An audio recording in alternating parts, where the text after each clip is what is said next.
Cryptid All right, bitch. we've gone live because I need to try and add this in.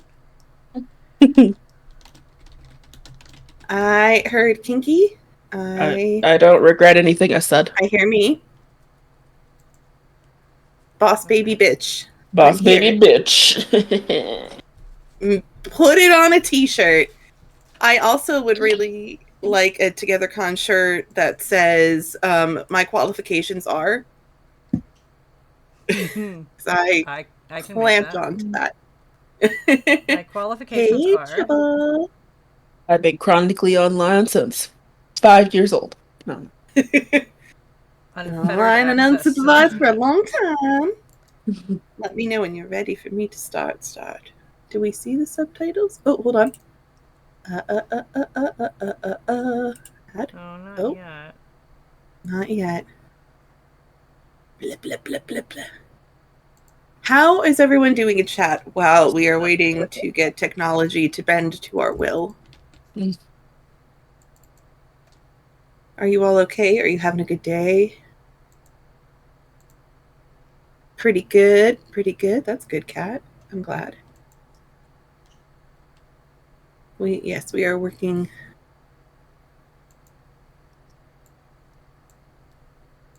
Jupe's getting by. We're not dead yet. I'm not dead yet. All I can laugh and all I can sing. That's all that you're allowed to get so that we don't get copyrighted. Bring out your dead. Oh, god damn it. Clang. Bring out your dead. Clang. Oh, wow. It's saying coming out today. That is not what I said. I mean, I come out almost every day. Yay, we have them working. I'm just gonna Huzzah. move them here. Almost. There we go. Right. Good. I'm gonna mute and run to the bathroom. You're all good. Yeah, Grand. I'm going to try to get closer to the mic just so that it is as close to what I'm saying as possible. I do have a lisp, and we are at the point in the night where I do not hide the fact that I have a lisp because I am tired. So, lisp. Who put the words or the letters together for lisp? I would like to find them. Anyway, hi there, everyone. My name is Thea the Bard, and I am a content writer for Real Women of Gaming, and I also try to help out on our social media team. I work on our coffee and our Tumblr. My pronouns are she, they. And to paraphrase Kinky from last night, my credentials are that I have a degree in history, and I've been watching Star Trek my whole life, which we're going to talk a little bit more about that to come. This panel is about Star Trek and about focusing on some of the positive things with Star Trek. I know that in fandom, we all love to hate on our fandoms. That's a part of the fun. It's a thing that we do. And it's good to have critical reasoning and discussions about things that you love and things that you enjoy and media that you're consuming. Welcome back. Previously Pluto, you love Star Trek? Me too. Previously Pluto is one of our very, very cool vendors. Jupe also is a vendor. So go check out the vendor hall as well in the TogetherCon server. But and Star Trek is no different. We all like to tease about it, and then we also have very real and valid criticisms of it. But this panel is going to be focusing more so on the good that has come from Star Trek. Because there is a lot of good that came from it, And I think that it's important that while we are taking these steps to critically view, critically consume, that we don't let that become everything with the fandoms and with the things that we are consuming. We have to also remember that we enjoy these things and that it's okay to enjoy these things. Please don't come at me with cringe. Cringe is dead. It's been dead. It's been dead for a long time. I don't know why everybody keeps trying to resurrect it. Let cringe be in the ground. That actually makes me very angry. I think cringe is just a way to bully people about things that they enjoy. Because 9 times out of 10, cringe isn't hurting you. And sometimes we can keep some of our inner thoughts in our inner thoughts inside the brain. So yeah, we're going to talk about some positive things with Star Trek. We're going to have some fun. If you do not like a Star Trek show or a season or a series, that's totally valid. You're allowed to not like it. And if you want to discuss it, please do. I'm totally here for having discussions. I'm probably not going to interact with it as much just because of what I want us to be focusing on and what I'm going to talk about.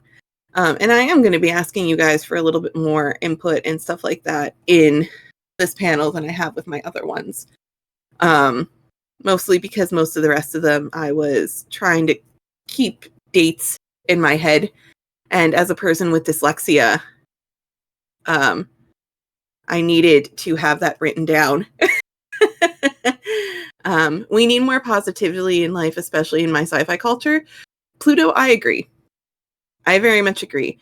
Like I said before, I think it is good and important for us to look at things critically and to say, that's a thing that I wish that they could have changed, or I think that's a thing they could have done better. But I think that the genre of sci-fi has come so far, and we have so many wonderful things happening in it, and those things should be celebrated. And you should be allowed to enjoy the things that you enjoy that are not harming people. And that are not harming people in ways that are very conscious. So I think something we need to start off with is the fact that Star Trek is very special to me, and it's very positive to me. It has helped me in a lot of ways. Everything that I've talked about in my panels this weekend are things that have been impactful in my life in large and positive ways. I grew up very shy. I grew up very sheltered. I grew up very religious. So having things like science fiction and horror and wrestling, where the other is the protagonist, the celebrated one, was very, very important in helping me take steps to grow and to leave the small boxes that I had been growing up in. Star Trek also has very much given me courage to do things and to go places that I would not have done. Just because so many of the characters are characters that I very much admire and find inspirational to do things that are out of the ordinary. So I don't remember when I started watching Star Trek. It has kind of always been there, which is another very special thing about Star Trek and myself. My mom's sister, who she loved very dearly and who I loved very dearly and who I lost very young, loved Star Trek. Wow, didn't expect to get emotional for a minute. And she gave that to me like a gift. And both of my uncles also did. And my one uncle, who never treated me like I was stupid or less, wow.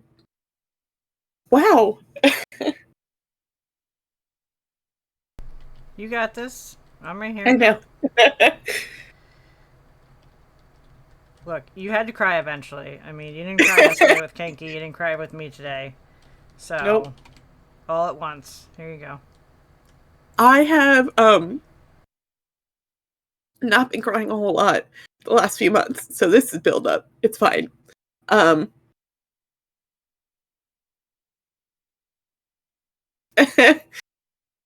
had two uncles who were very, very special, and they didn't treat me ever like I was dumb. Like I said before, I'm dyslexic, and so that was very difficult growing up as a kid in the 90s and the early 2000s.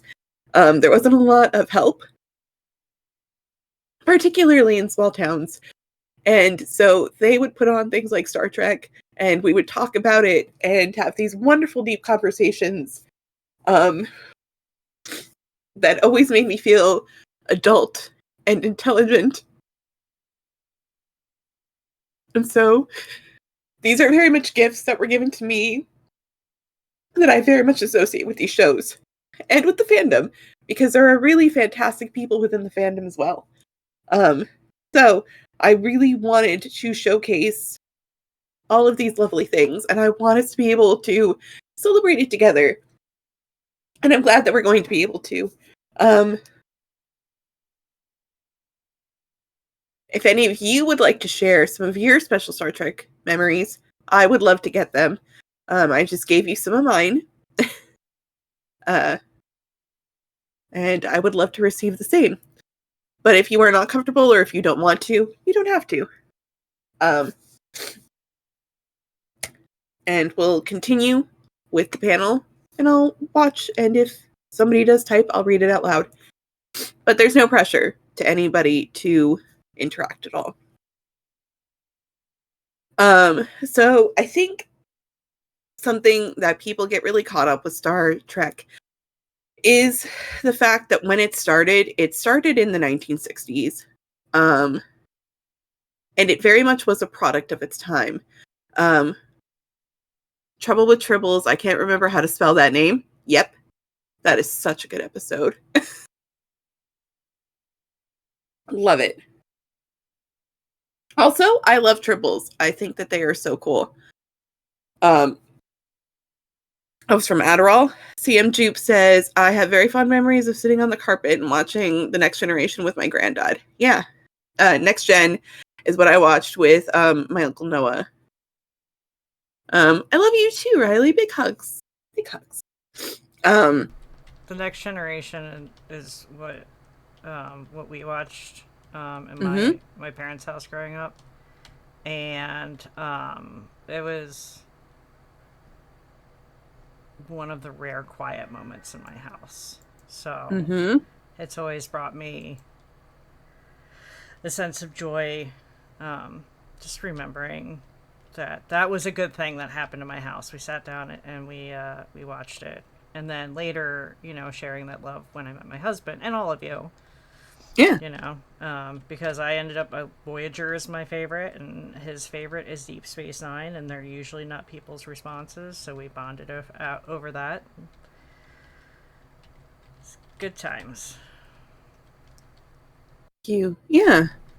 Also, Kiki Riker's said the reason all bisexuals sit weird. It's Riker's fault. Nobody can. It's all Riker. Yep. I think Riker's one of the reasons I play trombone.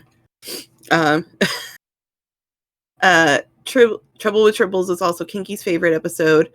Pluto says an episode that made me cry was Deep Space Nine episode called The Visitor. Yes. Deep Space Nine is actually my favorite Star Trek series. Pluto. Cheap said I like Jadzia Dax was how she realized she liked women. Yep. I think a lot of us had that reaction with Jadzia Dax. And we're going to talk more about Dax later because Dax is amazing and I love them so much. Riker's the reason I play trombone is a fantastic quote. CM Jupe, Voyager was also Jupe's favorite. Troublemancer says, growing up in the San Francisco Bay Area, knowing that Starfleet headquarters is in San Francisco was always a bit of source of nerd pride for me. Also, seeing the Monterey Bay Aquarium in Voyager Home was always awesome sauce. Hell yeah. Spock just hopped in there. Deanna Troi and Beverly Crusher? Yep. Dax was hot. We have a lot of attractive people in Star Trek. She was so hot. So many attractive people in Star Trek. So I think sometimes people get hung up on the original series because of when it was written and took place. I think it's hard to remember that television is telling a story, and telling stories is a reflection of our society, and what our hopes, our fears, and our dreams is. I know that I say that stuff a lot, but that's because I'm a writer and a storyteller, and those are the things that you need to remember. Every bit of fiction, every book, every movie, every play, those are all at least one writer's hopes and fears and dreams. And it doesn't mean that they're always right, but they are a part of that time frame. And when Star Trek was out, there was a lot of fear and a lot of fear mongering, and this very depressing attitude in the United States. And it was weird because everything was kind of shiny and new, but also we were coming out of one war, going into another war, and people were just so scared of anything that was other. And Gene Roddenberry was like, but it doesn't have to be like that. We could be a more perfect society. And decided to write something where there was what he hoped would be a perfect society. And then the real gem is that even though Starfleet's like, we're so fantastic, it wasn't perfect. Starfleet wasn't perfect.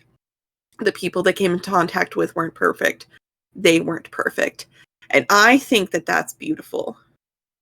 Because striving for perfection is dangerous. And that is not to mean that you shouldn't strive to be as good of a version of yourself that you can be. But there's such an attitude that you have to constantly be grinding and belittling yourself and over-criticizing yourself. And it's so harmful that I think it's really nice to be able to look at a piece of media and to say, there is no perfect. There's just people doing their best for themselves and for their coworkers. Let's see what else has everybody said. Trollmancer, I never got into the TV series, but Dad definitely showed me the movies. I'm trying to go back and watch things now. I'm enjoying Discovery, Lower Decks, and Strange New Worlds. Heck yeah. I am caught up on Lower Decks finally, and I'm not sure how I'm supposed to be normal. One, about that ending, and two, about the fact that now this is the last season. I don't think I can be normal about that, which is fine. Oh, yes, I am a writer, Pluto. Thank you. Adderall, 7 of 9 was the first time you got to speak to your uncle about same sex without fear of persecution. Yeah, good. There's a lot of awakenings with Star Trek. And we're also going to talk about something else with queer people in Star Trek. I had a bit of an outline, but I'm going to be honest, I didn't get super far in it because I was like, I think I want us to just be able to kind of talk more organically a lot. Pluto, I'm super steeped in sci-fi writing right now with making the oddwear. I'm taking a lot from the episode Measure of a Man. Ooh, that is a good episode. Yes. Troublemancer's also very sad that Lower Decks is ending. Agreed. We can cry together about the end of that. But I'm sure they're going to make us laugh because that has been such a good, funny show. Jupe says, when I say Voyager is my fave, that's a recent development. I didn't like it when I was younger. I specifically struggled with 7 of 9 since they clearly wanted her to be a sex symbol. And young Jupe was not comfortable in her own body. Rewatching it now, she's one of my favorite characters in anything, let alone just Star Trek. She made me cry so many times. Yes. 7 of 9 is so incredibly important. Oh my gosh. Ooh, the trigger warnings. Hey, so we're going to have trigger warnings. I understand that this is a panel that I'm talking about things being very happy, and we're looking for the boldly optimistic. But to have boldly optimistic things, we do also have dark things. And Star Trek has never shied away from having both. So, be aware, we're going to be talking about violence, racism, colonialism, homophobia, ableism, sexism. So there are going to be some happening.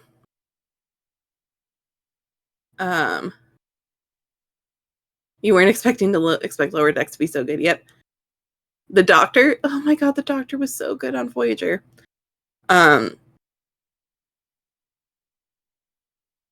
So something really neat about the original series was, I think, that it had such a great environment in it for people to play around and to learn about themselves. Like Spock. And I know that there are a lot of times when we see Spock's emotions that are not of his own free will, but there are plenty of times that we do. We see him quirking his eyebrow at his friends. We see him standing very close, arm next to arm with people, which is not necessarily a super duper Vulcan thing. He plays his lute with Uhura. And as we know from Enterprise, music and Vulcans can be a very complicated thing. He compliments his coworkers. He trades a lot of quips with Bones, the Doctor, Dr. McCoy. I think that was something that was so beautiful, that we got to see somebody who had been put in such a small box growing up, being able to flourish slowly and carefully at his own pace, because it was a good environment for him to be able to do that. Well, he didn't always compliment them. I know. He didn't. But the fact that he complimented people at all, Adderall, that was kind of big. He did. He did. He was a very good first officer, and I think that he really raised the bar for a lot of the first officers to come. I also really have always enjoyed the fact that Kirk was allowed to show so much emotion. I know that we make fun of Shatnering, but Kirk was also written to be a very emotional man. And if you're thinking about the 60s and this kind of toxic masculinity of men don't cry, boys don't cry, and you do have Kirk getting upset, worrying, mother henning like all of his bridge crew, being concerned about ensigns and people that we would only see like once. He was a very caring captain, and very emotionally invested in them. He seemed to genuinely really take pleasure in doing things like performing weddings, and just kind of being around people. And I think that that also was very, very special, because we don't always get that with the captains either. There sometimes ends up being this like separate duty sort of thing. And I know that Kirk does also talk about that. But he does seem to take steps to also be amongst the people of the ship. And Spock seems to take those steps as well within his comfortability and what he can do. I think my favorite thing that is so incredibly optimistic about Star Trek is Lieutenant Uhura, at least with the original series. And I know that at first it was really difficult for Nichelle Nichols, because she was saying, all I'm doing is like repeating things to the computer and this and that. But it was a very big deal that she was a lieutenant. We didn't see her climb up the ranks. She was a woman of color who came in and was a lieutenant, who had her station and who knew what she was doing and was capable of even taking command. She could fly. She was within the chain of things that if they went wrong, Uhura could captain the entire ship. I love the fact that Uhura also knew how to fix her own station. Yep. And she is so competent that even Spock was like, I can't think of a better person to do this. Yep. That was going to be a story. You both beat me. Nichelle Nichols was going to leave the show at first. And thankfully, she met Martin Luther King Jr., and he begged her not to leave and told her that this was one of the few shows that he and his children and his wife all watched together.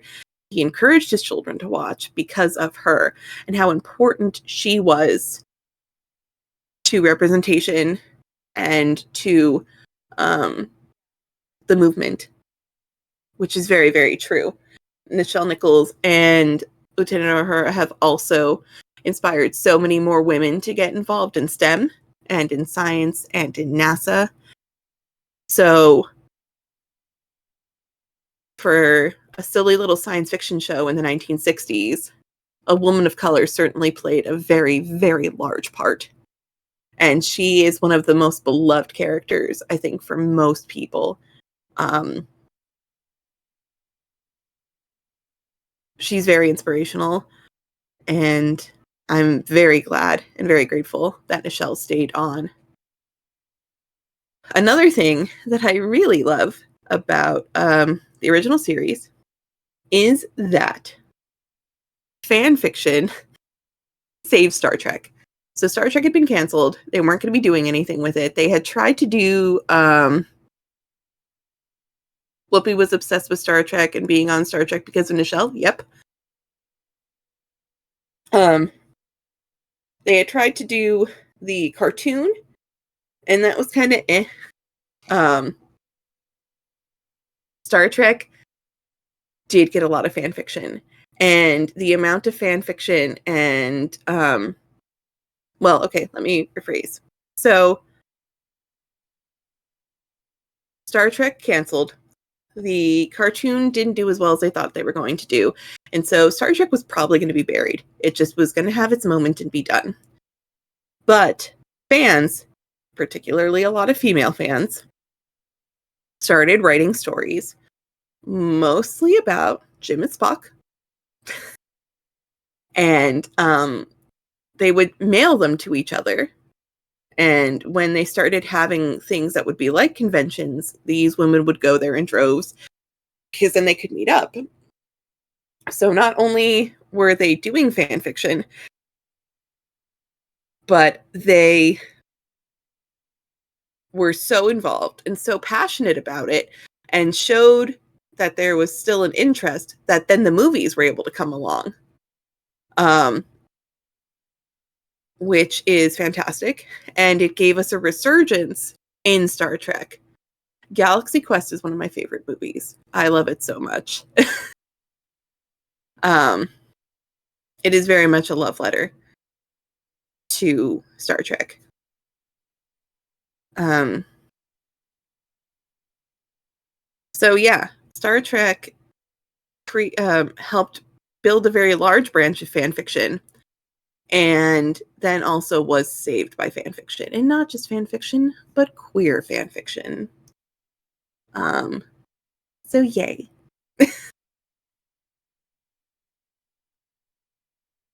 I think she was a better ship counselor than Troy. She was really great. Listen, you gotta have a good bartender. You gotta have a good bartender. We get some great stuff from Next Generation from you all. I think something else about Next Generation that I really enjoyed was how they portrayed Geordi and Data and their growth. You know, that Geordi always wanted to have just like regular eyes, but that was never necessary. He had what he needed to be able to be a brilliant engineer and a person. And I always really loved the fact that nobody... Yep, the original one did have the first biracial kiss. It's true. It was Kirk and O'Hara.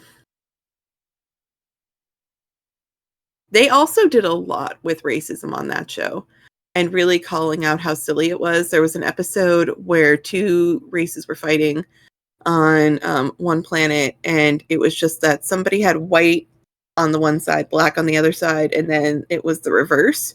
And so they kept saying that the other faction was more violent. No, they're more unintelligent, and this and that and this and that. And it showed really just how stupid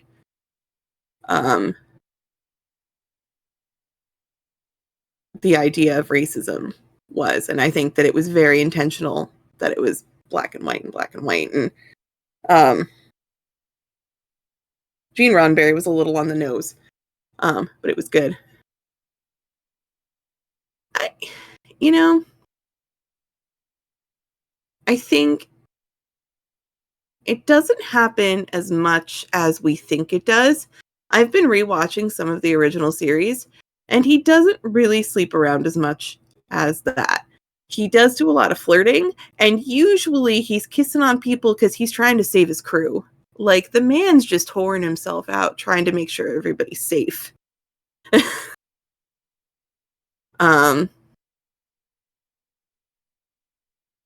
But I remember when I was younger, I thought that he was just like with everybody, but Kirk really, he wasn't. It doesn't happen as much as that. Mostly he's just making eyes at Spock all the time. I want to use that defense sometime. But yeah, Data, I always really appreciated the fact that the crew allowed Data to try to have emotions, or to see if that suited him, to figure out how human he wanted to be. I thought that was a really great exploration of people finding out about themselves and becoming the version of themselves that they really want. I also like the fact that Data had a cat named Spot. I personally would have just loved to have like a day in the life of Spot. Yes, there was patient and supportive with Data. I also really enjoyed the fact that we really started getting the holodecks with Next Generation. And I like the fact that they were encouraged to use them and they were encouraged to play, because you can't work all the time. And you shouldn't work all the time. You should allow yourself to be creative. You should allow yourself to enjoy things, and to make programs and to create. And I love the fact that Next Generation made that a big part. They did have holodeck disaster. Listen, if you have a holodeck, you're going to have a holodeck disaster. How else are you essentially going to have the Star Trek version of a beach episode? And those are some of the best episodes. Badgie. Yep. We can't trust Badgie. And I also really just liked Q. I know he's a menace, but I enjoy the thought of somebody who is just trying so hard to understand other people and just doesn't have the social skills.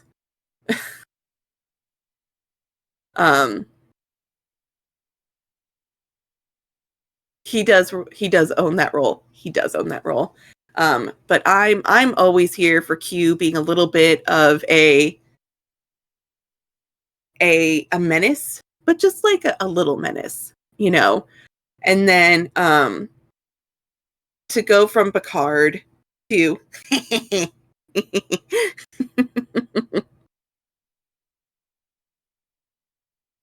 to Deep Space Nine and have him say, I am not Picard and I'm not going to deal with your bullshit. I love it. Yeah, I probably would not do well with Q by myself. I think he would be very overwhelming for me. But as a viewer, I do enjoy him.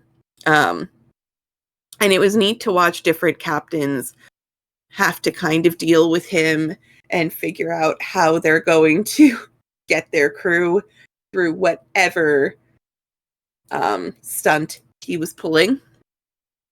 That was fun.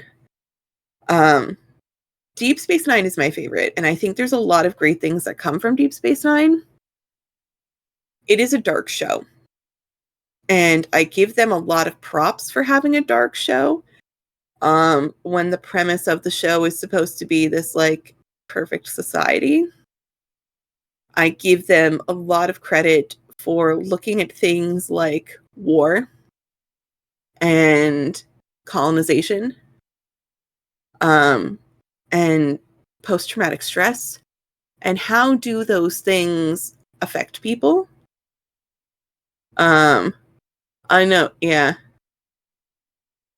Crossovers are amazing. I agree.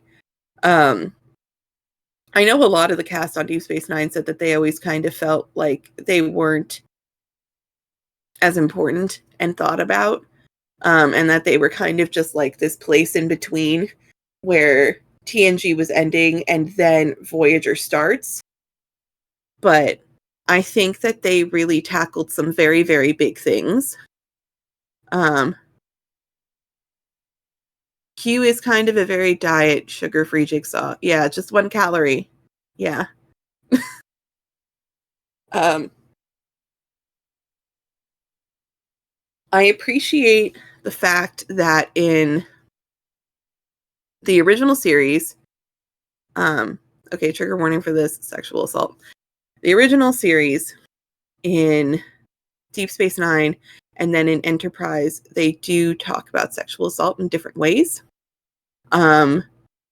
In the original series, there's a Klingon woman who comes onto the ship, and they all, there's the cloud, and they all kind of give in to like their base desires, and how much Chekhov was punished for that, I thought was very important, especially for the 60s, to have that kind of a discussion happening, that even though she was the enemy, she was still a person with feelings, and that never should have happened to her. And with Deep Space Nine, wrongs darker than night, with the comfort women, and Torziel, there's a lot of discussion about a very, very complicated subject that has happened in so many places and continues to happen with war, where women are very much used as a tool of war, and it's an awful, awful, terrible thing. And while this in and of itself is very dark and awful to talk about, I think it's important that we have these discussions. And I think that it is good and important that these shows took those steps. And in Enterprise, they talk about it a little bit with the Vulcan mind meld, that when that has happened unwillingly, that is very,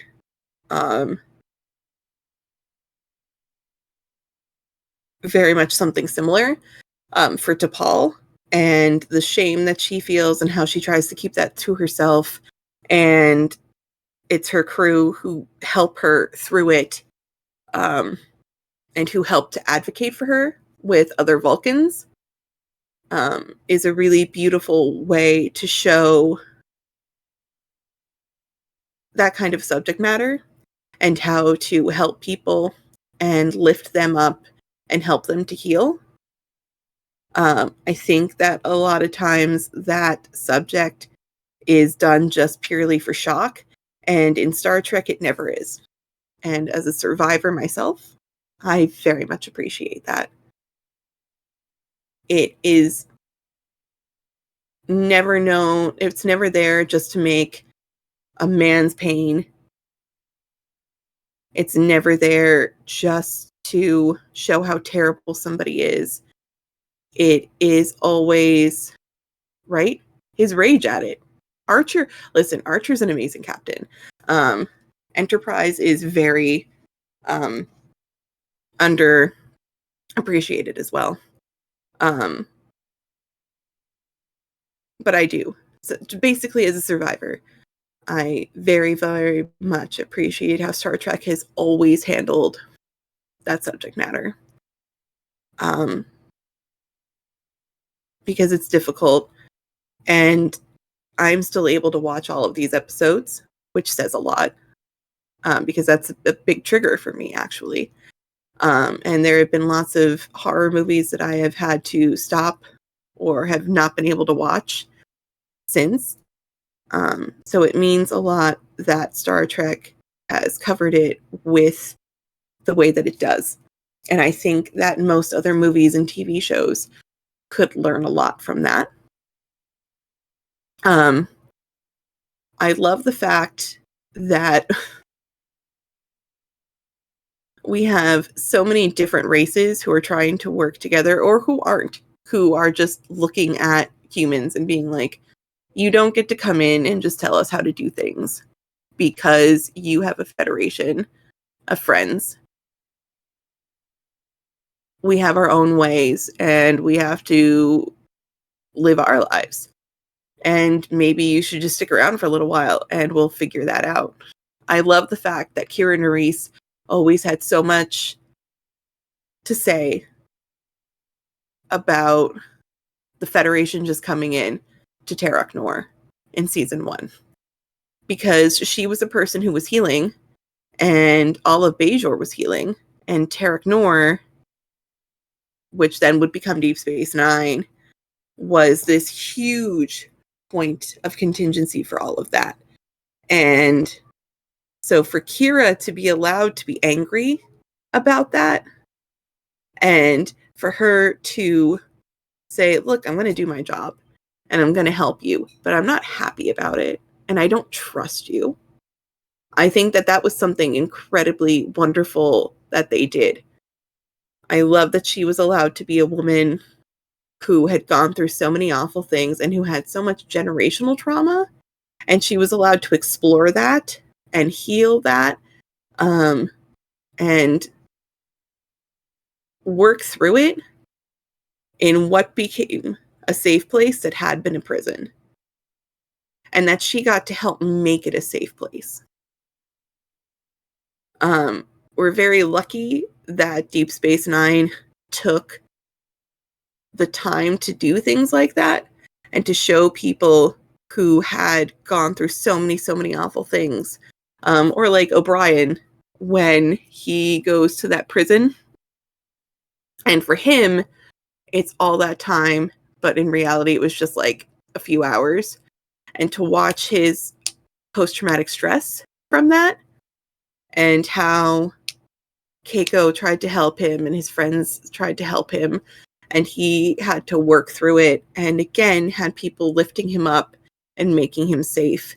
That was such a huge thing to be happening in the 1990s. You know, people were still being really shitty about mental health back then. Well, they're still shitty about mental health now, honestly.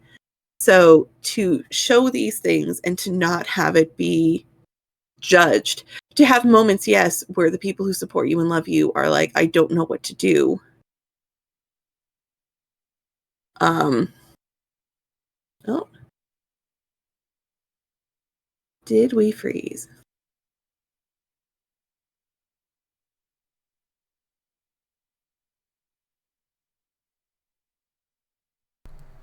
No, I can see it. Okay. It was just mine. All right. I just had to restart. Thanks, everybody. I'm trying to watch the chat too, so.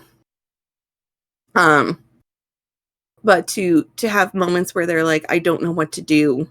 I don't know how to help support you. But for them to still be supportive was so important and wonderful. And Deep Space Nine also had a lot of joy. It showed people getting together, and it showed interracial relationships, the difficulties and the love, which is so very important. It showed people like Rom coming into their own and creating a union, and then finding a job that he really loved and was passionate about. It showed people being allowed to express their culture and that pride. And I think that was really, really special and very, very important. Deep Space Nine and Voyager have this very unique situation where they're cut off from everybody else in a lot of ways. Like Deep Space Nine, they're there. They're on that stationary ship. They're not going everywhere else. They're not having like a planet of the week. Paper Moon is such a touching episode in terms of trauma and how we work through it, how it affects all those around us and how others can help us. I always go back to it. I agree, Pluto. Yes. And then in Voyager, they are completely cut off from everybody because they are stuck in a different quadrant. I love the fact that the crew in Voyager are constantly trying to help each other so much. There's a point where they come together and they're like, okay, that's it. We are the crew of this vessel because what else are we going to do? We don't have any other options. And to show people from different backgrounds and who would have had this very two separate groups who then have to come together and that it can happen is such a beautiful thing. And for there to be romances that come out of that and character growth, it was brilliant. Voyager deserves so much more love than what it got when it first was on. I also enjoy the fact that it shows Janeway being overwhelmed, because that is an incredibly overwhelming situation, especially for her. She is a captain who is incredibly protective of her crew, and she feels responsible. We see that she drinks a lot of coffee. She doesn't sleep. She is constantly worrying about her crew. She's always trying to put them first, and there are times when that strain becomes too much. Exactly. Janeway is a badass, and these are her babies, and she will kick your ass. I love it when we get the few episodes where she is in the holodeck, either doing like a romantic storyline, or even more so, Tom Paris's entire holodeck series makes me so happy. I'm going to be honest, the holodeck episodes of all Star Trek will always make me happy. You were thinking of Irish Town? Yep. The Irish Village episodes, yeah. But like Tom Paris's like Quark. Yeah. His I really like his, and I also really like Our Man Bashir. Like those are probably two of my favorite episodes. Like when Bashir is just doing his like James Bond sort of thing, and then Garrick comes in because Garrick just desperately wants to be his boyfriend. Also Garrick. Garrick is one of my favorite characters. He was just really, really cool, and I love how he grew. Yes, listen, everybody ships it. Andrew Robinson ships it, and he wrote it into A Stitch in Time, so that means it's canon, and I don't care what anybody says. Garrick Bashir. Anyway, Our Man Bashir is such a good episode where it shows, Julian just kind of being silly, and the rest of the characters all getting to get into it. And like Adderall said, we have a holodeck mishap, which is always a good time. Like I said before, I very much believe that those are like the beach episodes of an anime. They're fun. Tom Paris is getting to show his almost like 1950s Buck Rogers little nerd self in his holodeck, and Janeway getting to be the villain is so funny. Oh shoot, we are really running low on time. Okay. Which is great. Enterprise is amazing. It deserves so much more love. Their episode where we find out that First Contact wasn't First Contact is one of my absolute favorite episodes ever. I love rewatching that one. I'm enjoying Discovery. I haven't gotten to get too far into many of the others yet. I did just watch all of Lower Decks. Lower Decks is such a love letter to Star Trek, so watch it. Watch it. It's so funny. and it's beautiful. I cannot sing the praises for Lower Decks enough. You're just going through Enterprise for the first time now. Good, enjoy it. So much Star Trek, so little time. I know. Agreed. Star Trek could be forever. Does anybody have any questions? Or is there something specifically that you want to showcase that I didn't get to say? Strange New Worlds is better after watching the Red Angel arc of Discovery. Yeah. Ooh, I do know something about Discovery that I read and that I'm very excited to watch, and that is they gave Spock a Vulcan version of dyslexia. Spock is a very beloved character to me, so to have him have a learning disability like mine warms my little heart. Star Trek books versus show versus the movies. It depends what you like. There are amazing books out there. They're really, really good. I actually have some. Most of mine are Deep Space Nine themed. And I don't know, versus a show versus the movie. I think it really does. It depends what you want, and it depends what kind of a mood you're in.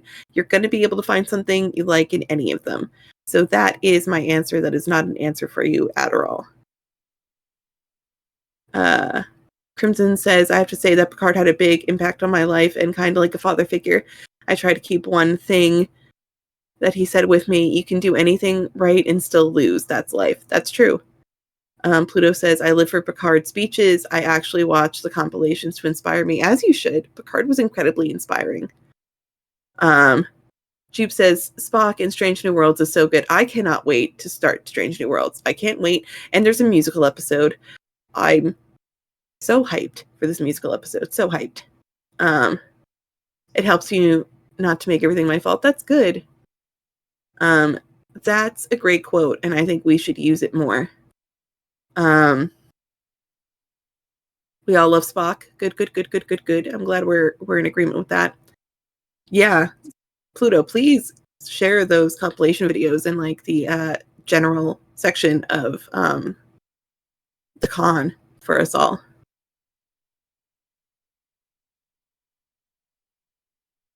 Be hard to follow up Nimoy, and he nailed it. Yep. The musical episode is pretty great, but the Lower Decks crossover, I cannot wait. I cannot wait. Listen, I'm a big Jack Wade fan. I never meant to become a Jack Wade fan. He just kind of creeps into everything and his characters become one of my favorite characters very quickly. I very much identify with Brad Boimler because I too wish to be the best at everything and self-sabotage because of it. But still very much love my friends, and they love me because of it. We love Boims! There is so much good Star Trek out there, and there are so many positive things out there. Boimler was me in high school growing up. Yeah. See, Boimler for me is difficult, those kind of characters, because when I was in high school, I didn't think I was smart. And then all of a sudden in college, I found out that I was considered smart.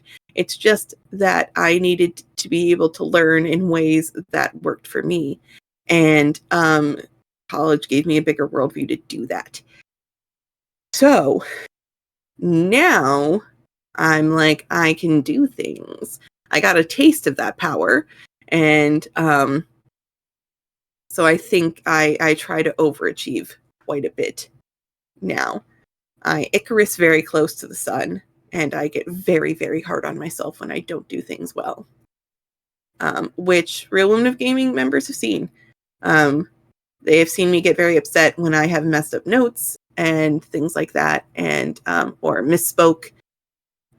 Especially because of my dyslexia, I get very embarrassed, despite the fact that I shouldn't. And that is something that I'm working on. And I think that's one of the reasons why I like Brad Boimler, because he has friends who love him because of who he is and support him and also kind of keep him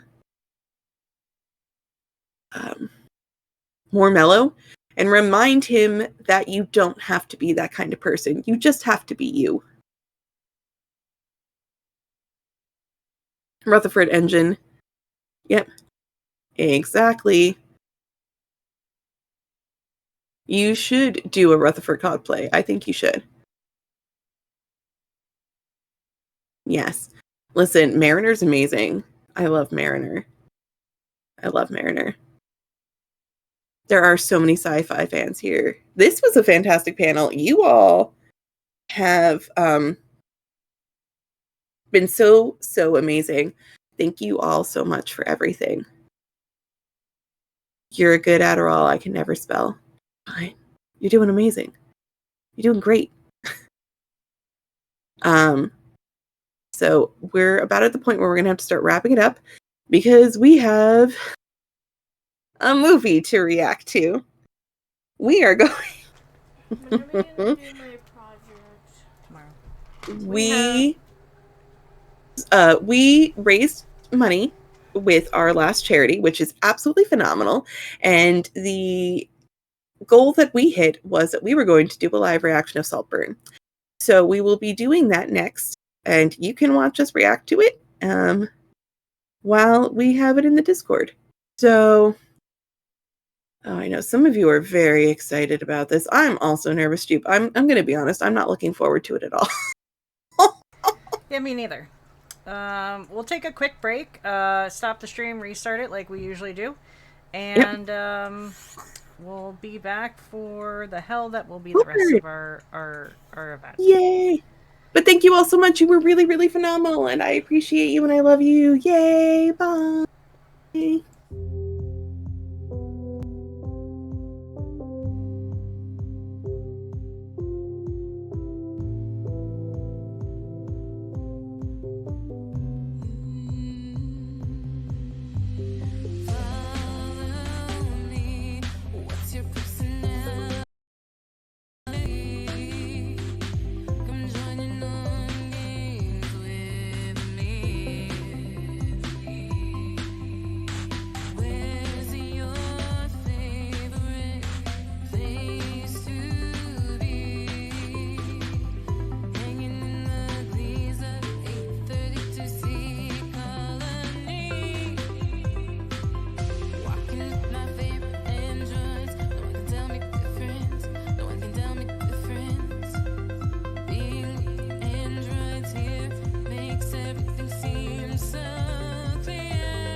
Freshly activated, I see. How wonderful. Think of the possibilities. Android, what is your primary function? Still limited to your basic programming.